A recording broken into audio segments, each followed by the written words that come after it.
Continuamos nuestro estudio en el primer libro de Samuel y llegamos hoy al capítulo 3. En este capítulo tenemos el llamado de Dios a Samuel. Samuel no era un niño pequeño. Josefo, el historiador, dice que ya tenía 12 años. También debemos notar que Salomón era un hombre adulto cuando oró diciendo, «Y yo soy joven», allá en el primer libro de los Reyes, capítulo 3, versículo 7, y que Jeremías fue llamado al oficio profético cuando escribió las palabras «Soy un niño», allá en el capítulo 1 de su profecía, versículo 6. El primer libro de Samuel comenta sobre el orden social del día. Esta historia señala uno de los más grandes períodos transitorios. Dios toma un nuevo programa, cambia a la nación hebrea de una teocracia a una monarquía, y su gobernante de un sacerdote a un rey. Elí es el último de los sacerdotes y Samuel es el primero de los profetas.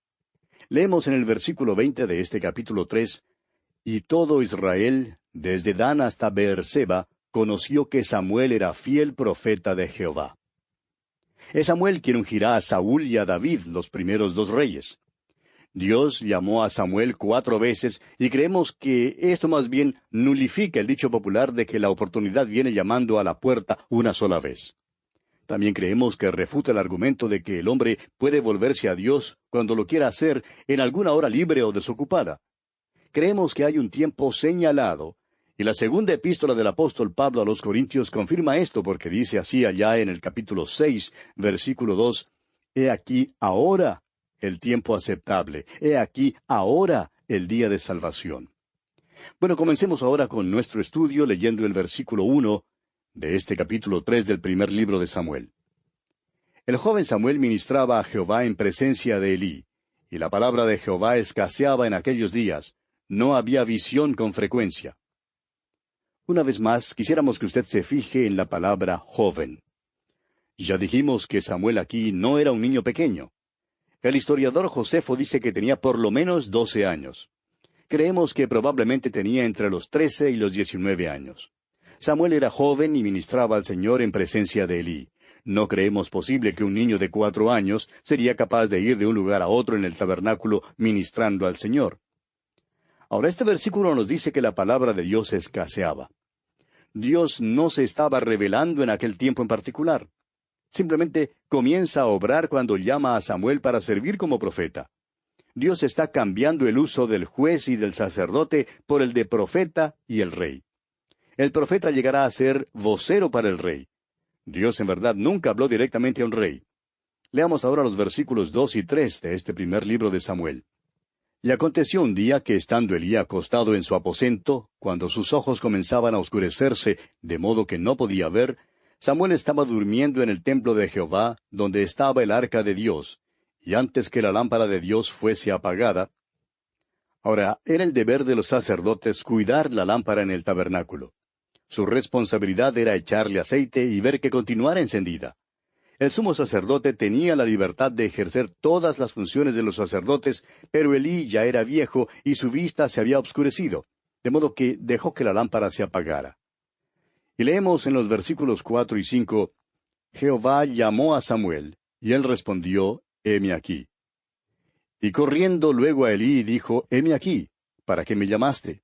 Y Elí le dijo, yo no he llamado, vuelve y acuéstate. Y él se volvió y se acostó. Elí creía que Samuel estaba soñando y le mandó que se fuera a acostar otra vez. Ahora el versículo 6 dice, y Jehová volvió a llamar otra vez a Samuel. Y levantándose Samuel, vino a Elí y dijo, heme aquí, ¿para qué me has llamado? Y él dijo, hijo mío, yo no he llamado, vuelve y acuéstate. Debemos notar aquí que las 2 primeras llamadas de Dios a Samuel constituyeron llamadas para salvación. Dios llamó a Samuel 4 veces, y las 2 últimas llamadas eran para servicio. Ahora el versículo 7 de este primer libro de Samuel dice, y Samuel no había conocido aún a Jehová, ni la palabra de Jehová le había sido revelada. Ve usted, Samuel no conocía al Señor. Dios le estaba llamando para salvación. ¿Cuál es la edad de la responsabilidad? Cualquiera que sea, amigo oyente, Samuel la había alcanzado y Dios ahora le hará responsable. Según el libro de Números, un hombre podía salir a la guerra cuando cumplía los 20 años. Los levitas no comenzaban su servicio sino hasta cuando tuvieran 25 años, y los sacerdotes comenzaban a servir a la edad de 30 años. No tenemos pues ninguna idea de cuántos años Samuel tenía aquí. Después del éxodo de Egipto, los hijos de Israel vagaron por el desierto durante muchos años debido a su incredulidad. Solo aquellos que tenían de 20 años para abajo se les permitió entrar a la tierra prometida. Todos los demás murieron en el desierto, como lo estudiamos allá en el libro de Números, capítulo 14, versículo 29. Dios no hizo responsables a los que tenían menos de 20 años.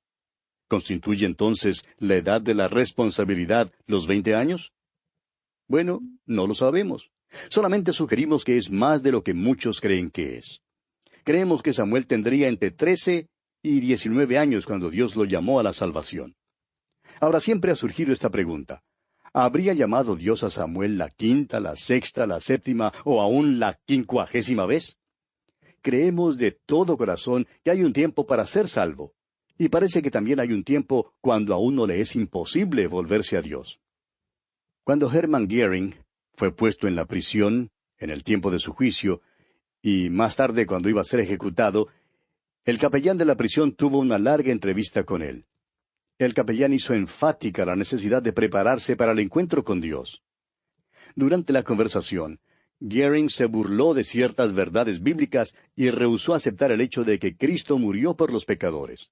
Su negación fue una negación consciente del poder de la sangre de Jesucristo. La muerte es la muerte, fue el alma de sus últimas palabras.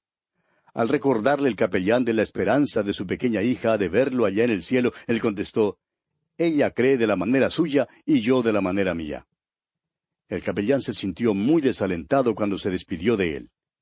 Menos de una hora más tarde, oyó las noticias de que Hermann Göring se había suicidado. Permítanos decirle, amigo oyente, que Dios llamó a este hombre, pero él rehusó su llamado. Es posible que Dios le llame a usted muchas veces, pero al parecer, el día llega cuando el corazón del hombre se endurece demasiado como para poder responder. Continuemos ahora leyendo los versículos 8 al 10 de este capítulo 3 del primer libro de Samuel. Jehová pues llamó la tercera vez a Samuel. Y él se levantó y vino a Elí y dijo, «Heme aquí, ¿para qué me has llamado?» Entonces entendió Elí que Jehová llamaba al joven. Y dijo Elí a Samuel, «Ve y acuéstate, y si te llamare, dirás, habla Jehová, porque tu siervo oye». Así se fue Samuel, y se acostó en su lugar. Y vino Jehová y se paró, y llamó como las otras veces, «Samuel, Samuel». Entonces Samuel dijo, «Habla, porque tu siervo oye». Estos versículos contienen la tercera y la cuarta llamada a Samuel. Estas son llamadas para servicio. Usted recordará que así también fue como el Señor llamó a Saulo de Tarso. Leemos allá en el capítulo 9 de los Hechos, versículos 3 al 5, «Mas yendo por el camino, aconteció que al llegar cerca de Damasco, repentinamente le rodeó un resplandor de luz del cielo, y cayendo en tierra, oyó una voz que le decía, Saulo, Saulo, ¿por qué me persigues? Él dijo, ¿quién eres, Señor? Y le dijo, yo soy Jesús a quien tú persigues. Dura cosa te es dar coces contra el aguijón. Amigo oyente, Dios llamó a Saulo, el apóstol Pablo, a la salvación y al servicio al mismo tiempo. Ahora en Proverbios capítulo 29, versículo 1, leemos así, El hombre que reprendido endurece la cerviz, de repente será quebrantado, y no habrá para él medicina. No creemos que ahora le sea posible a uno cometer un pecado imperdonable, es decir, que le sea posible hacer algo hoy que mañana Dios no perdone. Pero, ¿quita acaso Dios su gracia? No, amigo oyente, Dios nunca hará eso. Pero al hombre le es posible resistir y rebelarse y rechazar hasta cuando tenga cauterizada la conciencia. Los hombres como Caín, Balaam, Sansón, Coré y Acab, todos llegaron el día cuando volvieron las espaldas a Dios. En el capítulo 24 de los Hechos de los Apóstoles, versículo 25, dice en cuanto a Félix, el procurador romano, ante quien Pablo fue acusado, dice lo siguiente, Pero al disertar Pablo acerca de la justicia, del dominio propio y del juicio venidero, Félix se espantó y dijo, Ahora vete, pero cuando tenga oportunidad te llamaré. Y en el capítulo 26 de los Hechos, versículo 28, el rey Agripa le dijo a Pablo, Por poco me persuades a ser cristiano. Amigo oyente, Ponga mucha atención a esto. Cristo salvó a un ladrón a fin de que los hombres no desesperaran, pero salvó a uno solo, a fin de que los hombres no presumieran. Consideremos ahora a Samuel como último juez y primer profeta. Leamos los versículos 11 hasta el 14 de este capítulo 3 del primer libro de Samuel. Y Jehová dijo a Samuel: He aquí haré yo una cosa en Israel, que a quien la oyere le retiñirán ambos oídos. Aquel día yo cumpliré contra Elí todas las cosas que he dicho sobre su casa desde el principio hasta el fin, y le mostraré que yo juzgaré su casa para siempre por la iniquidad que él sabe, porque sus hijos han blasfemado a Dios, y él no los ha estorbado. Por tanto, yo he jurado a la casa de Elí que la iniquidad de la casa de Elí no será expiada jamás, ni con sacrificios, ni con ofrendas.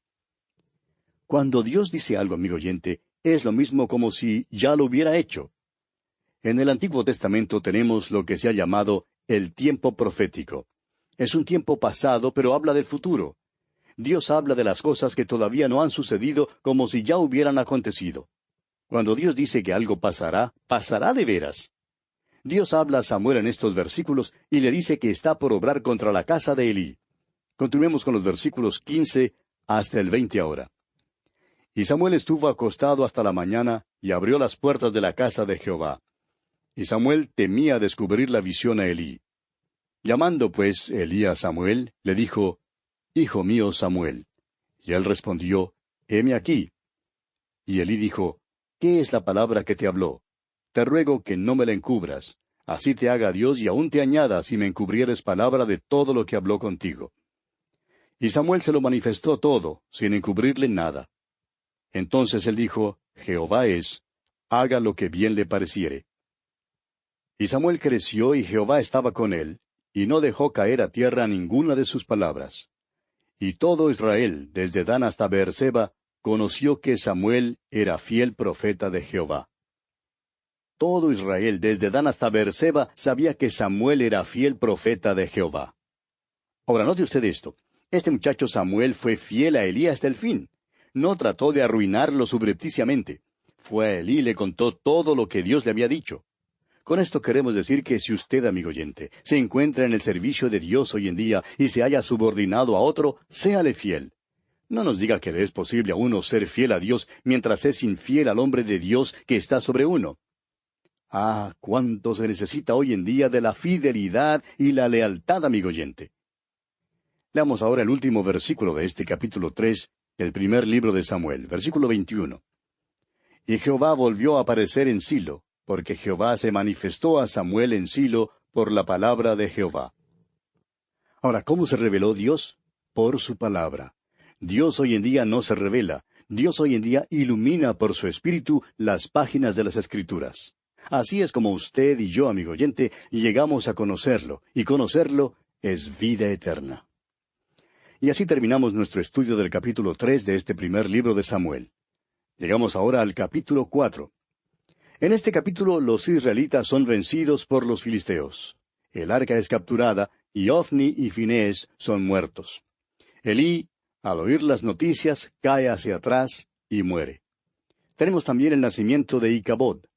Los israelitas, sin consultar a Samuel, salieron a guerrear contra los filisteos, lo cual condujo a su derrota.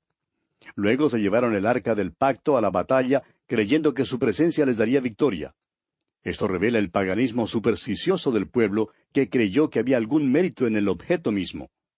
El mérito y poder solo están en la presencia y en la persona de Dios. Este capítulo 4 presenta una descripción triste de veras. Vemos la condición espiritual de Israel en aquel entonces. Dios realizará aquí lo que dijo que le haría a la casa de Elí. Los hijos de Elí son muertos y Elí mismo cae muerto. Leamos los primeros 3 versículos de este capítulo 4 del primer libro de Samuel. Y Samuel habló a todo Israel. Por aquel tiempo salió Israel a encontrar en batalla a los filisteos, y acampó junto a Ebenezer, y los filisteos acamparon en Afec. Y los filisteos presentaron la batalla a Israel. Y trabándose el combate, Israel fue vencido delante de los filisteos, los cuales hirieron en la batalla en el campo como a 4,000 hombres. Cuando volvió el pueblo al campamento, los ancianos de Israel dijeron: ¿por qué nos ha herido hoy Jehová delante de los filisteos? Traigamos a nosotros de Silo el arca del pacto de Jehová, para que viniendo entre nosotros nos salve de la mano de nuestros enemigos. Esta porción de las Escrituras nos da una revelación de la superstición de Israel y de cuán lejos se encontraban de Dios. Nos muestra cuán fuerte era su sentimiento de autosuficiencia y su egoísmo. Israel, sin consultar a Samuel, salió a guerrear contra los filisteos. ¿Y qué sucedió? Fueron derrotados. ¿Qué les faltó? Ellos creen que quizás debieran haber llevado el arca con ellos a la batalla. Su tradición les decía que el arca había dividido las aguas del río Jordán para que Israel pasara en seco. Por tanto, decidieron llevar el arca del pacto a la batalla, creyendo que su mera presencia resultaría en victoria. Amigo oyente, esto revela la superstición y el paganismo de esta gente que creía que había algún mérito o poder especial en un objeto. Pero aquel arca no tenía ningún mérito o poder propio porque Dios no estaba en el arca. No se puede meter a Dios en un cofre. El mérito y el poder solo se encuentran en la presencia y en la persona de Dios. En la obra de la Iglesia hoy en día, muchos son tan supersticiosos como aquellos israelitas y creen que Dios está en un cofre. Aún en muchas iglesias que son fieles a Dios, hay algunos que dicen, mira, este método parece muy bueno para incrementar el número de feligreses. Vamos a guardarlo en una caja. Cuando lo necesitemos, lo podremos sacar y usarlo con resultados seguros. Este método resolverá nuestro problema. Amigo oyente, eso no es ser espiritual. Eso es ser presa de la superstición.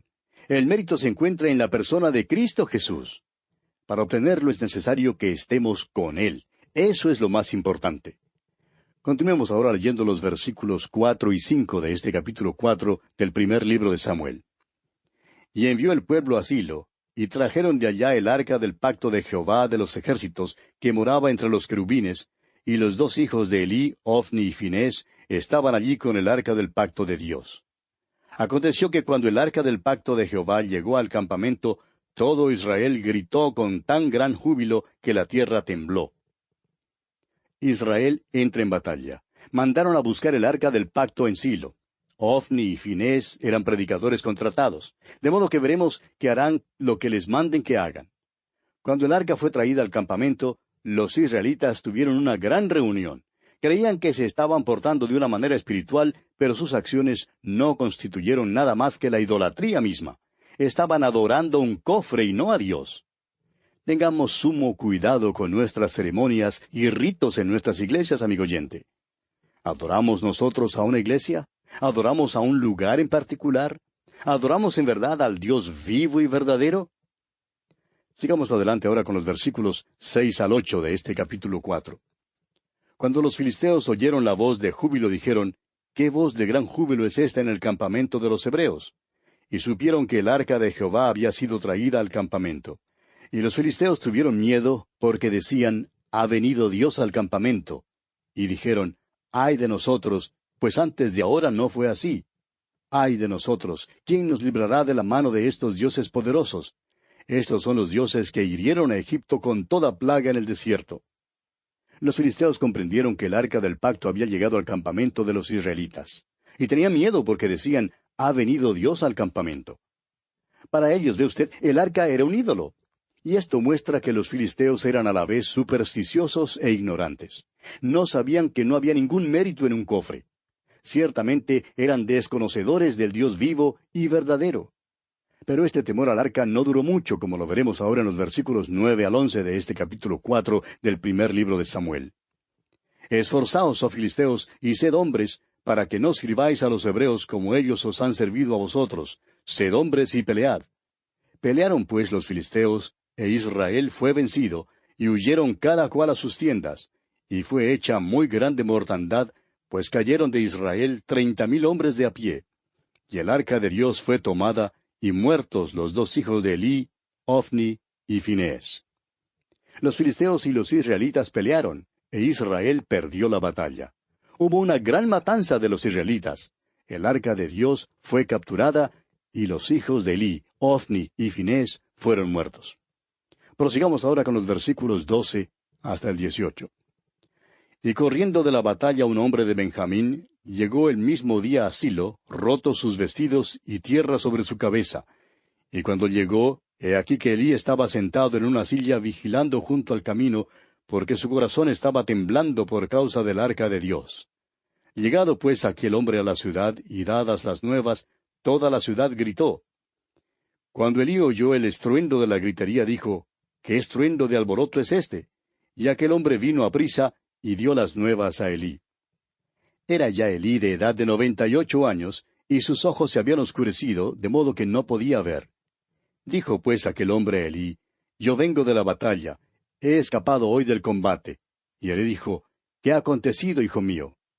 Y el mensajero respondió diciendo, Israel huyó delante de los filisteos, y también fue hecha gran mortandad en el pueblo, y también tus 2 hijos, Ofni y Finés, fueron muertos, y el arca de Dios ha sido tomada. Y aconteció que cuando él hizo mención del arca de Dios, Elí cayó hacia atrás de la silla al lado de la puerta, y se desnucó y murió, porque era hombre viejo y pesado, y había juzgado a Israel 40 años. Israel en verdad había perdido la batalla. Un hombre de la tribu de Benjamín llegó a la ciudad y les dijo todo lo que había acontecido. Contó al pueblo que muchos israelitas habían sido muertos y que los hijos de Elí también habían muerto, y que el arca de Dios había sido tomada. Estas malas noticias causaron gran gritería entre el pueblo. Elí oyó el estruendo y quería saber qué era lo que estaba pasando. Entonces este mismo mensajero, que había sido testigo presencial, le contó todo, y las noticias causaron su muerte. Y aquí, amigo oyente, vamos a detenernos por hoy porque nuestro tiempo ha llegado a su fin por el día de hoy. Continuaremos este estudio en nuestro próximo programa, Dios mediante, seguros de contar con su siempre fiel sintonía. Hasta entonces, pues, que las bendiciones del Señor le acompañen ahora y siempre.